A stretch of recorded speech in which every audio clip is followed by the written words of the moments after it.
सर्व विद्यार्थी शिक्षक पालकांचं महाराष्ट्र मीडियाच्या शैक्षणिक यूट्यूब चॅनलवर मनापासून स्वागत। प्रत्येक प्रकारच्या मीडियमसाठी शैक्षणिक साहित्य उपलब्ध। सर्व विषयांचे धडे, ऑल लेसन्स, प्रश्नोत्तर, लाईव्ह लेक्चर्स, मार्गदर्शन आणि सोबत बरंच काही। इयत्ता पहिलीपासून 12वी पर्यंत सर्व प्रकारचे शैक्षणिक साहित्य तुम्हाला याच प्लॅटफॉर्मवर मिळेल।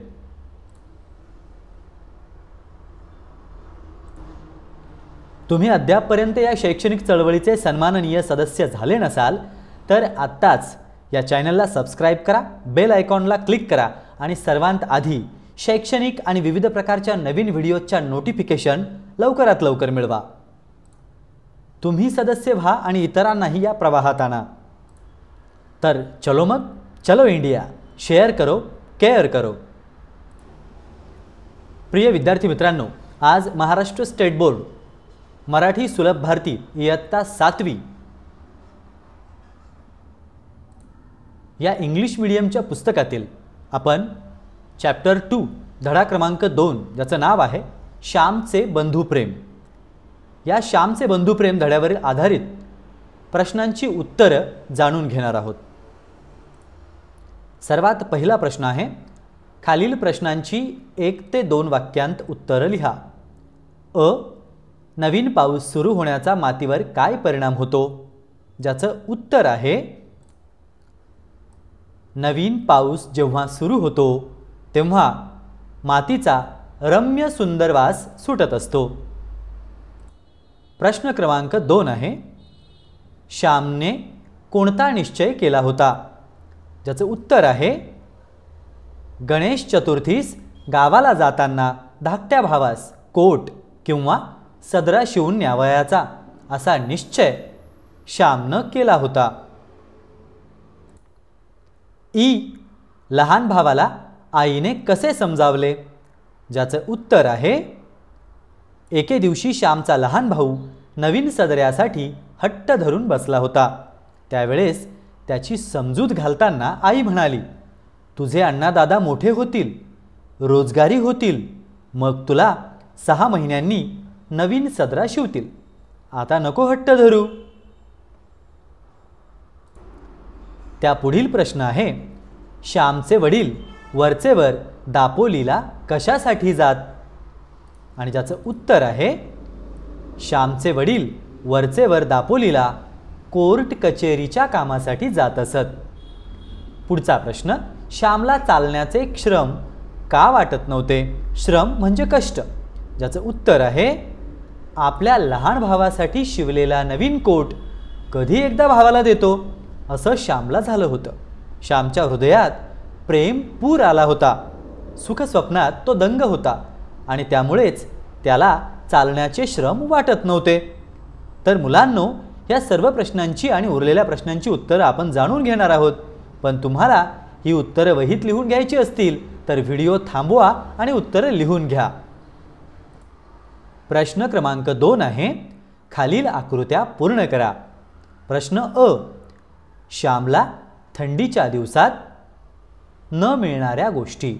श्यामला थंडीच्या दिवसात अशा कुठल्या गोष्टी होत्या ज्या मिळत नव्हत्या? ज्याची उत्तरं आपण या ठिकाणी सोडवलीत।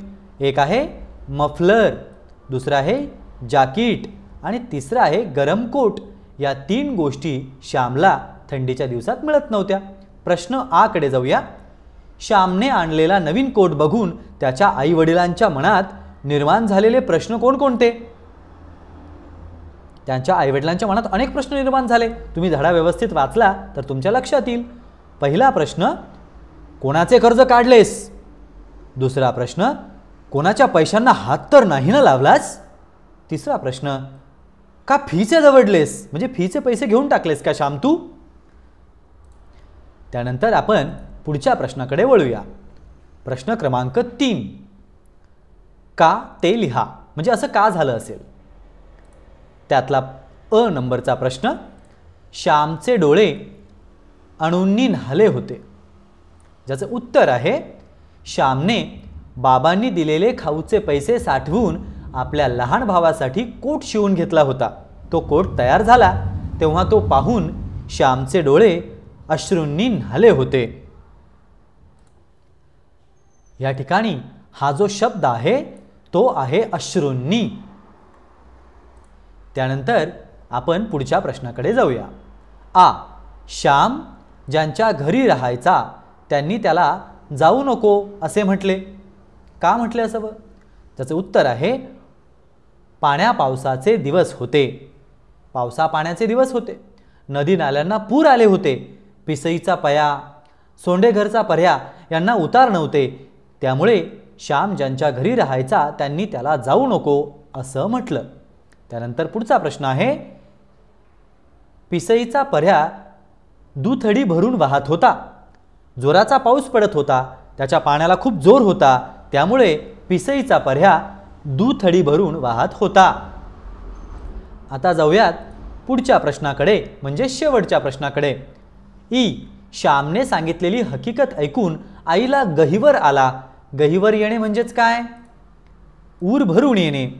ज्याचं उत्तर आहे श्यामची आई त्यांच्या लहान भावाला नेहमी म्हणत असे, तुझे अण्णा दादा मोठे होतील मग तुला नवीन कोट शिवतील.